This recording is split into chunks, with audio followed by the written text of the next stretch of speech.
Alright guys, welcome back, and in today's video we're going to be taking a look at external TCs.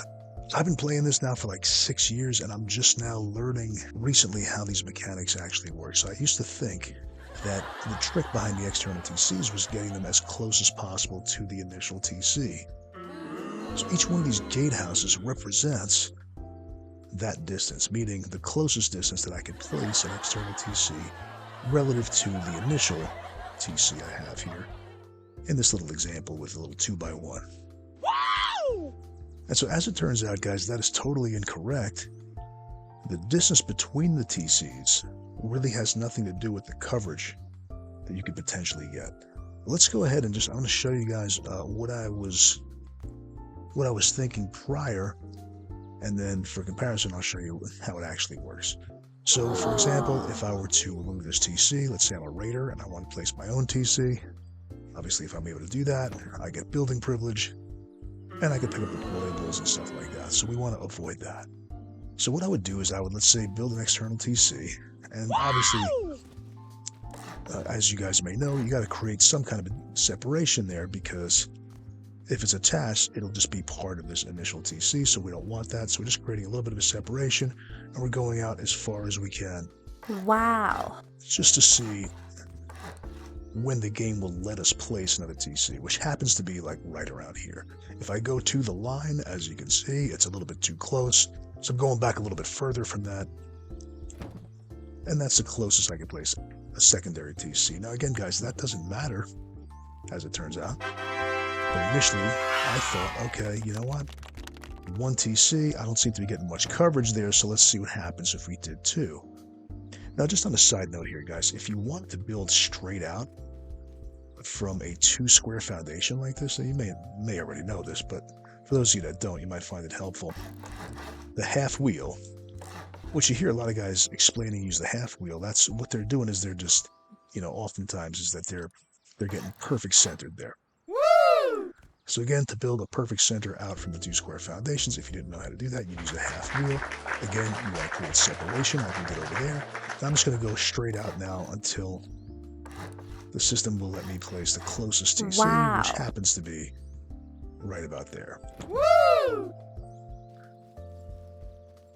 And so I'm not going to do this for all of them, guys, but just to show you. So now you can see here, we're making some progress. We can't stack building privilege now. So it seems like we're doing okay. But then look at this. You say, okay, well, I have to build another TC, I have to build all 4 of them and this and that, or maybe I got to build 6 of them. And as it turns out, guys, you should be getting, if done correctly, you should be getting full coverage from one external TC. It doesn't matter what the distance is, actually, between the 2 TCs. So just to demonstrate that, I'm going to go ahead and just delete these other TCs. I'm going to place back my initial TC here, pretty much where it was. And then just to prove point here, I'm going to place one secondary TC way back out here, just to show you that the distance between them really doesn't have anything to do with it. I'm going to build back, and actually building back is the key here. I'm going to explain. Because what needs to happen is that the structure with that new TC, that structure has to intercept or overlap, I should say, the invisible space that the initial TC's building privilege represents. Does that make some kind of sense? So if it doesn't, let me just use this as an example. So this guy has a base back here. You can see that invisible sphere, orb, around the base. That pretty much represents his building privilege, so to speak. We have one too, but now it's a little bit warped because we placed that secondary one. But the whole point I'm trying to make here is that this initial TC that we placed, that invisible sphere or orb, that's we can't see in game, that looks sort of like that represents the TC's building privilege. The secondary TC's structure has to overlap that space. That doesn't have to be foundational, by the way. It just has to be connected in some way. So just now to prove the point here, if I came and I were to pick up this TC and I'm a raider and I went to grief the base and place my own TC, I can't build anywhere. You have full coverage now. Even if I built off the structure here, I still can't place anything.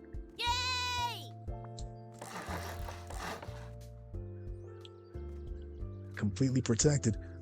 If I wanted to grief the space, I would have to either take out that TC down there, or I would have to disconnect the structure in some way like I did just there. If I was able to do that, now I would be able to go ahead and place a TC and grief the base. But I want you guys to understand the mechanics behind how this works is not the distance between the two TCs or the external TCs from the initial TC, which is what I initially thought.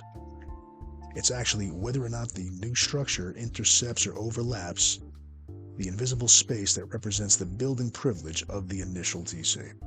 Hopefully that makes some kind of sense and saves you guys a lot of time. Took me 6 years to figure that out.